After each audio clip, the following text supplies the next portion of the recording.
Karibu sana wewe mdau na mwanafamilia wa Finu Media. Nikiwa naendelea kukuletea mwendelezo wa makala kuhusu mnyama nyati sehemu ya 3.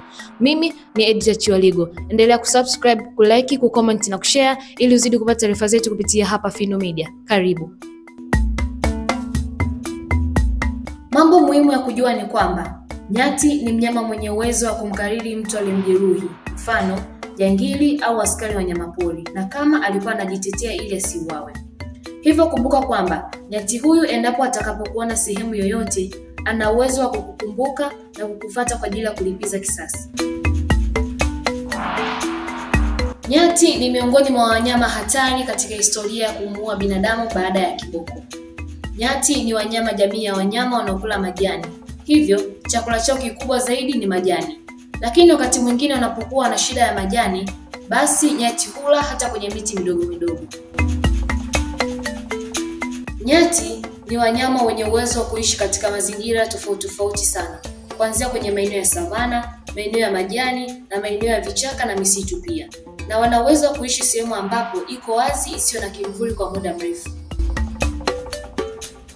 Na siku zote nyati wa Afrika huwa hawakai zaidi ya kilomita 20 kutoka kwenye eneo la maji, kwa sababu wanahitaji maji kila siku. Kama hali ya hewa ni nzuri na mvua zinanyesha vizuri, nyati huweza kuzaliana kipindi chochote katika majira ya mwaka. Lakini mara nyingi huweza kupandiana kuanzia mwezi wa 3 hadi mwezi wa 5.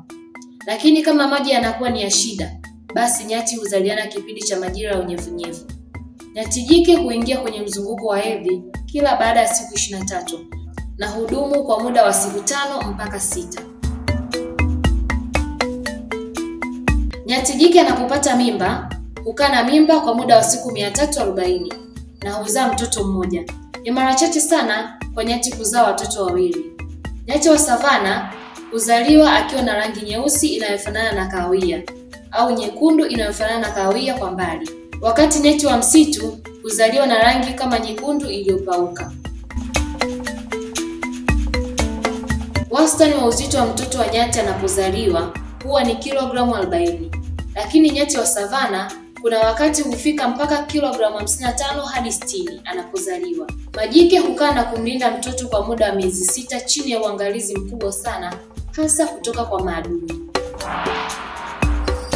Mtoto wa nyati hufikia umri wa kuzaa akiwa na umri kuanzia miaka 3.5 mpaka miaka 5. Baada ya umri huo, mtoto wa kike hubaki na kujiunga katika kundi la kina mama, wakati huo madume kujiunga katika kundi la kina baba. Ikumbuke kwamba kama mazingira ni mazuri, nyati huweza kuzaliana kila mwaka.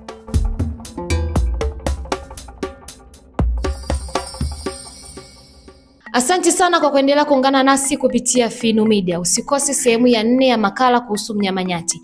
Mimi ni Edja Chiwaligo. Usisahau kusubscribe, kulike, kucomment na kushare ili uzidi kupata makala zetu na taarifa mbalimbali kupitia hapa Finu Media.